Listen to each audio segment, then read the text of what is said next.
Hello friends, divine lights association team के English quiz segment में आप सभी का हार्दिक स्वागत है। दोस्तों, आज के इंग्लिश क्विज सेगमेंट में हम आपके लिए लेकर आए हैं इडियम एंड इट्स मीनिंग। जी हाँ, उस पर बेस्ड क्विज सेगमेंट। जी हाँ, क्वेश्चंस आपसे ऐसे पूछा जाता है दोस्तों कि आपको एक सेंटेंस दे दिया, ठीक है, तो उसमें क्या होता है, बोल्ड लेटर्स में इडियम लिखा होता है। ठीक, तो बोल्ड लेटर हम आपको बता देंगे कि जो इडियम लिखा हुआ है ना सेंटेंस में, तो उसका मीनिंग, करेक्ट मीनिंग जो है ऑप्शंस में से चूज करके आपको बताना होगा क्या है, टिक मार्क करना होगा। ठीक है, सिंपल है ना। तो जितना आप पढ़ेंगे ना इडियम्स, उतना ही आपको पता चलेगा इसका मीनिंग, और इस तरह के क्वेश्चंस आप आसानी से कर लेंगे। ठीक है, तो चलिए शुरू करते हैं। ये सेगमेंट लिखा हुआ है, in each of the question given below an idiom or phrase is given in bold, which is then followed by 5 options which try to decipher its meaning as used in the sentence. Choose the option which gives the meaning of the phrase most appropriately in context of the given sentence. ठीक है, चलिए पहला sentence हम बोल रहे हैं। Question देखिए, after suffering massive losses for 3 years in a row, the boss decided to, bold letters, called it a day, bold letter close, and sold his company. ठीक है, तो इडियम यहां पे कौन सा है, कॉल इट अ डे, और आपको इसका मीनिंग खोजना है। ठीक है, तो हम इसके लिए आपको ऑप्शंस बता रहे हैं। देखो, ऑप्शन ए है कमेंसिंग, ऑप्शन बी है एंड, ऑप्शन सी है बेनिफिट, ऑप्शन डी कंडेम, या फिर ऑप्शन ई है कंपाइल। ठीक है, तो अब इस तरह से समझो कि जो 3 साल से मैसिव लॉस झेल रहा है, ठीक है, आपको हिंट मिल गया यहाँ पे। अगर मीनिंग नहीं भी आता है तो इस तरह से सोचो, 3 साल से मैसिव बहुत ज्यादा लॉस झेल रहा है, तो उसको अब किसकी दरकार है, प्रॉफिट की दरकार है। तो ये झंझट क्या करेगा वो इंसान, उसका, वेरी गुड, बिल्कुल सही, अंत करेगा। तो ऑप्शन बी एंड इसका करेक्ट ऑप्शन हुआ। ठीक है, क्लियर, बहुत बढ़िया आंसर दिया आपने, बहुत अच्छा। तो घबराइए मत, इसी तरह से सॉल्व करिए। हम बताते जा रहे हैं क्वेश्चन, आप हिंट लीजिए और उसको समझिए। अगर मीनिंग नहीं भी आता है तो इस तरीके से भी आप कर सकते हैं सॉल्व। ठीक है, चलिए नेक्स्ट क्वेश्चन देखिए आप। Peter only comes out for a drink, bold letter start, once in blue moon, bold letter close, now that he has kids. ठीक है, अब वो ड्रिंक के लिए आता है, ठीक है, और क्या लिखा है, once in blue moon। ठीक, तो या तो वो कभी कभी आएगा, है ना, कभी कभार, या फिर अक्सर आएगा।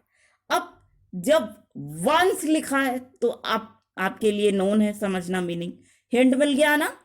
चलिए ऑप्शन बताइए, बता रहे हैं, अब आप मीनिंग खुद बताएंगे। ठीक है, ऑप्शन ए हैबिचुअली, ठीक है, यानी अक्सर।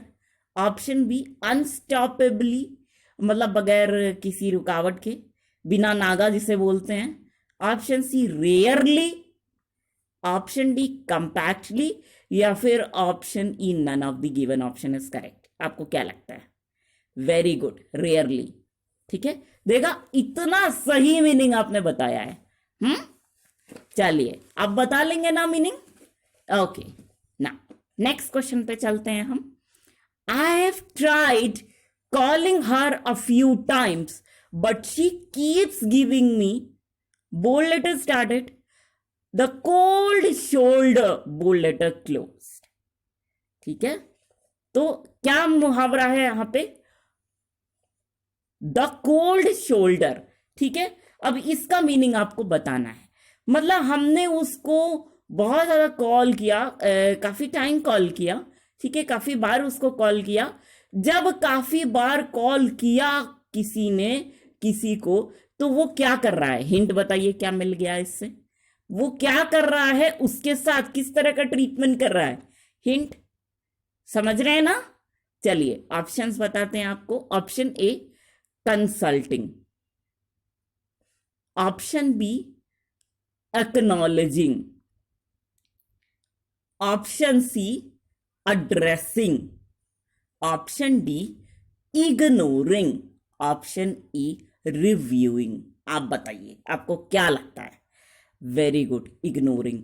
अगर वो इंसान एक्नॉलेज कर दिया होता उस कॉल को तो एक बार में बात खत्म होती, ठीक है। एड्रेस कर दिया तो वो खुद करता, है ना, या कोई मीटिंग में होता है एड्रेस, वैसे तो एड्रेस या किसी कैरेक्टर के ऊपर होता है ना। वैसे अगर एड्रेस करना होता है तो इंडिविजुअल को एड्रेस बहुत फेस टू फेस या बिल्कुल उस तरह से पब्लिक के सामने वो करके किया जाता है, ठीक है, देख करके उस तरह से। लेकिन वो तो एड्रेस करेगा नहीं, कॉल है इसलिए रिव्यू तो करेगा नहीं, ठीक। रिव्यू भी होता, जो भी होता करना होता उसके प्रोडक्ट का रिव्यू उसके सामने, तो एक ही बार में बात खत्म हो जाती। लेकिन क्या कर रहा है वो इंसान? इग्नोर कर रहा है, ठीक है। तो gives me a cold shoulder, cold shoulder का मतलब इग्नोर करना, ठीक है। चलिए next. After I stop the recording and cuddled him, he was, bold letter started, as right as rain again, ठीक है। तो इडियम क्या है? as right as rain, ठीक, as right as rain।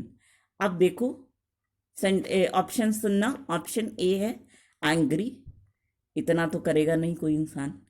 दूसरा है अनहेल्दी, ये तो हो नहीं सकता। तीसरा ऑप्शन है परफेक्ट, चलिए कंसिडर करते हैं। ऑप्शन चौथा है स्प्लिट, फैलेगा, नहीं हो सकता। None of the given option is correct. तो आपको क्या लगता है क्या सही होगा? वेरी गुड, परफेक्ट, ठीक है। एज राइट एज रेन का मतलब क्या होता है? परफेक्ट, ठीक। चलिए अब हम लास्ट क्वेश्चन पे चलते हैं। हमारा लास्ट क्वेश्चन है we are, bold letter start, snowed under, bold letter close, with applications for the job। तो इडियम यहां पे क्या है दोस्तों? snowed under, ठीक है। किसका मीनिंग आपको निकालना है? snowed under। अब चलिए ऑप्शंस देखते हैं क्या क्या ऑप्शंस हैं, उसके बाद हम मीनिंग निकालते हैं। ओके, ट्रेंडिंग, ट्रेंडिंग ट्रेंडिंग तो जो वीडियोस होते हैं या ये सब जो पोस्ट होती हैं वो करती हैं, तो आप कैसे ट्रेंडिंग करेंगे? ऑप्शन बी देखिए, सॉर्टिंग आउट। सॉर्टिंग आउट मतलब आप इंफॉर्मेशन को किस तरह से निकाल रहे हैं, साइज वाइज, है ना, या फिर जिस डेट वाइज, नई डेट से पुरानी डेट तक, पुरानी डेट से नई, किस तरीके से चाहते हैं आप, ठीक है। ये तो नहीं हो सकता।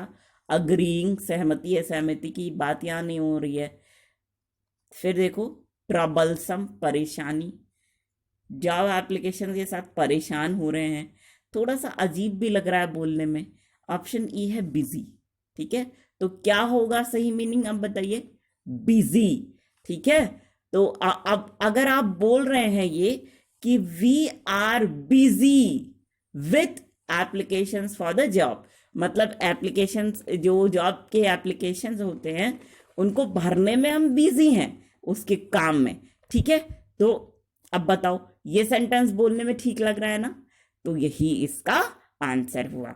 तो दोस्तों इस तरह से अगर आप पढ़ते हैं, ठीक है, बहुत ज़्यादा वोकैबुलरीज आप पढ़ रहे हैं, स्टडी कर रहे हैं, बहुत, आपके में कोई कमी नहीं है, लेकिन कल को अगर ऐसा हुआ कि मीनिंग नहीं आई तो इस तरह से हिंट से आप निकाल करके सेंटेंस का अर्थ बनाइए, तो आपको अपने आप मीनिंग मिल जाएगी, ठीक है।